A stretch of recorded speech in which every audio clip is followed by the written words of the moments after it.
ሃይ እንዴት ናችሁ? ፂ ነኝ። ይሄን ዩቲዩብ ቻናል ነው። ዛሬ የምናየው የሆነ ስራ መስራት ፈልጋችኋል፣ የሆነ ነገር ማድረግ ፈልጋችኋል። ነገር ግን የዛ ሙዱ የላችሁም፣ የዛ ተነሳሽነት የላችሁም። ግን ያንን ስራ መስራት ግዴታችሁ ሊሆን ይችላል፣ ማድረግ ያለባችሁ ነገር ነው። ስለዚህ እንዴት በቀላሉ ስራዎቻችሁን ማከናወን የምትችሉበትን ቲፖች ነው ለእናንተ ይዤላችሁ የቀረብኩት። ይህም ደግሞ እንደሚጠቅማችሁ አልጠራጠርም። እንዴት የህይወታችሁ አንዱ አካል እንደምታደርጉት ስራችሁን እንዴት የህይወታችሁ አንዱ አካል እንደምታደርጉት እነግራችኋለሁ ማለት ነው። እነዚህ ቲፖች ይረዷችኋል። የመጀመሪያው ቲፕ አእምሯችንን መረዳት ነው። የአእምሯችንን አቅም ኃይል መረዳት ነው። አእምሯችን አቅም አለው፣ ኃይል አለው። ከነዛም ውስጥ ለምሳሌ ዋና ልንዋኝ እንችላለን።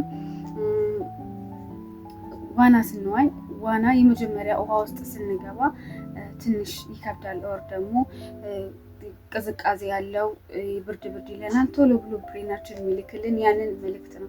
ነገር ግን ትንሽ እንደቆየን ውሃ ውስጥ ኮምፈርት ዞናችንን ይጠብቅና እንዴት ነው መዋኘት እንጀምራለን ማለት ነው። አእምሯችን ብዙ ጊዜ ኮምፈርት ዞኑን ምርጫ ስለሚያደርግ ማለት ነው።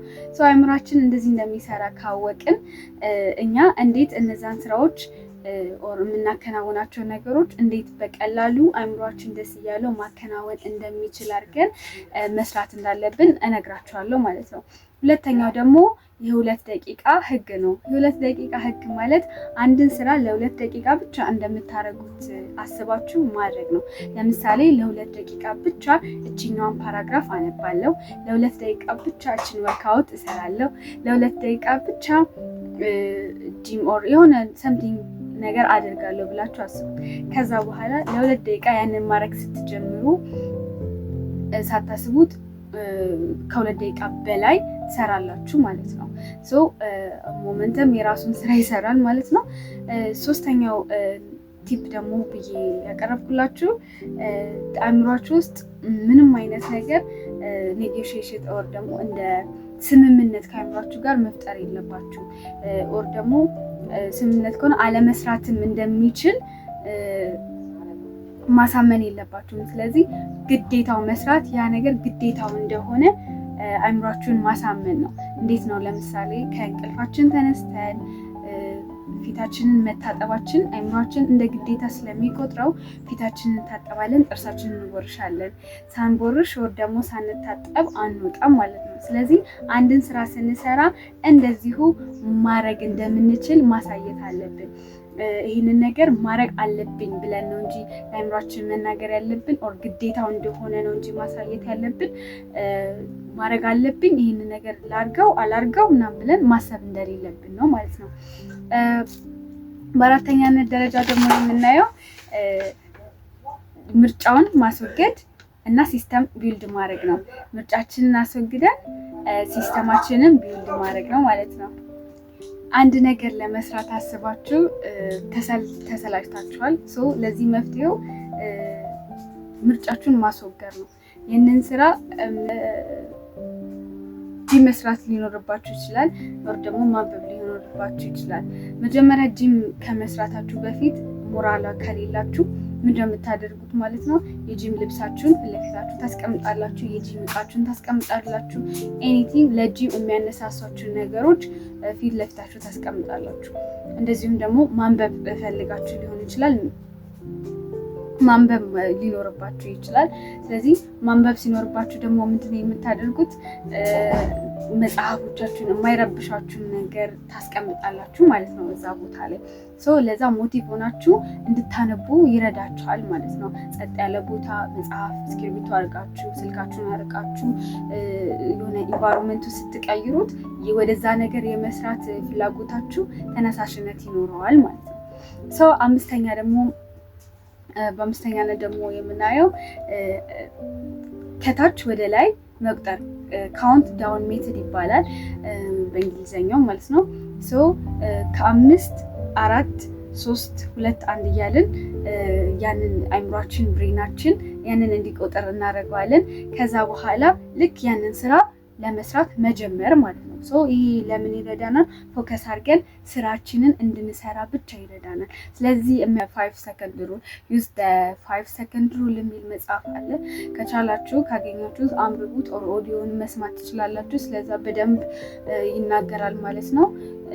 ስለዚህ ምንድነው የምታደርጉት ማለት ነው? ቶሎ ፎከስ አድርጋችሁ ጭንቅላታችሁ ያ ነገር እንዲሰራ ብቻ ይረዳዋል ማለት ነው። ከ5 እስከ መጨረሻው እስከ 1 ድረስ ስትቆጥሩ አእምሯችሁ ኦቨርቲንክን ያስወግዳል። ስለዚህ ፎከስ ማድረግ ያለበትን ስራው ላይ ብቻ ፎከስ ለማድረግ ይረዳዋል ማለት ነው። በስድስተኛ ደረጃ ደግሞ ከስራችሁ በፊት ሽልማታችሁን አለማስቀደም ነው። ያ ማለት ምን ማለት ነው? የሆነ ስራ የሆነ አክቲቬሽን ኦር ደግሞ አክቲቪቲ መስራት ይኖርባችኋል። የሆነን ስራ መስራት ይኖርባችኋል። ያንን ስራ ከሰራችሁ በኋላ የምትፈልጉትን ነገር እንደምታደርጉ ለአእምሯችሁ መንገር ማሳመን መቻል ማለት ነው። ይሄ ማለት ደግሞ ለምሳሌ ካነበብኩኝ በኋላ ይሄንን ፊልም አያለው፣ ይሄንን ቤት ካጸዳው በኋላ ወክ ላደርግ እችላለሁ ኦር ሰምቲንግ ዱይንግ ካደረጋችሁ በኋላ ከዛ በኋላ ለእናንተ ጥሩ የምትሉትን ነገር አደርጋለሁ ብላችሁ ታስባላችሁ፣ ለአእምሯችሁ ትነግሩታላችሁ ማለት ነው። ይህ ማለት አእምሯችሁ ያንን ስራ በፍቅርና ደስ ብሎት እንዲሰራ ይረዳዋል ማለት ነው። ይህ ምን ማለት ነው? ለምሳሌ ይህንን ሳልጨርስ ይህን ነገር አላደርግም የሚለውን አእምሯችሁ ላይ ይቀበለውና ያንን ስራ ቶሎ ጨርሳችሁ እንድትሰሩት ይረዳችኋል ማለት ነው። በኮንፈርት ዞናችሁን መልቀቅ መልመድ ነው። ኮንፈርት ዞናችሁን የምትለቁ ከሆነ ስኬታማ የማትሆኑበት ያንን ስራ መስራት የማትችሉበት ምንም አይነት መንገድ የለም። ስለዚህ አብዛኞቻችን ኮንፈርት ዞናችንን ስለማንለቅ ነው የምንፈልገው ለውጥ የማናገኘው። ስለዚህ ከዚህ ኮንፈርት ዞናችን መውጣት መቻል ራሳችንን አእምሯችንን ማስለመድ አለብን። ሰክሰስ ባደረጉ ሰዎችና ሰክሰስ ባላደረጉ ሰዎች መካከል ያለው ልዩነት ከኮንፈርት ዞናቸውን አለመውጣትና መውጣት ብቻ ነው ማለት ነው። ስለዚህ ያደጉ ሰዎች ኦር የሚፈልጉት ደረጃ የደረሱ ሰዎች በሙሉ ከነዚህ ኮንፈርት ዞናቸው ወጥተው ራሳቸውን ማውጣት የቻሉ ሰዎች ብቻ ነው። መስራት አእምሯችን መተኛት ሊሆን ይችላል የሚፈልገው፣ ግን ማንበብ ካለብን ተነስተን ማንበብ ማስለመድ መቻል አለብን። መሄድ ሊሆን ይችላል፣ መነሳት አላቅም፣ ብቻ ሰምቲንግ እኛ የምናደርገው ነገር ሊሆን ይችላል፣ ግን ማድረግ እንዳለብን ማወቅ አለበት ማለት ነው። እነዚህ 7 ቲፖች ለአእምሯችን ስራውን እንዴት በአጭርና ደስ ብሎት ኦር ደግሞ ካለምንም መሰልቸት መስራት እንዲችል የሚያደርጉ ቲፖች ናቸው። ከላይ ሃይላይትሊ ለማየት ሞክሬያለሁ ከእናንተ ጋር እንደሚጠቅማችሁም ደግሞ ተስፋ አድርጋለሁ። ቻናሌን ሰብስክራይብ እያደረጋችሁ ላይክ እንደዚሁም ሼር እያደረጋችሁ ይህንን ቻናል ሰፖርት አድርጉት። ለእናንተ የሚጠቅሙትን ነገሮች እያንዳንዱን እያየው እየፈተሽኩ እኔም ደግሞ የተጠቀምኩባቸውን ነገሮች እያየውና እየፈተሽኩ ወደ እናንተ አቀርብላችኋለሁ ማለት ነው። ለቆያችሁ በጣም አመሰግናለሁ። ወዳችኋለሁ። ባይ ባይ።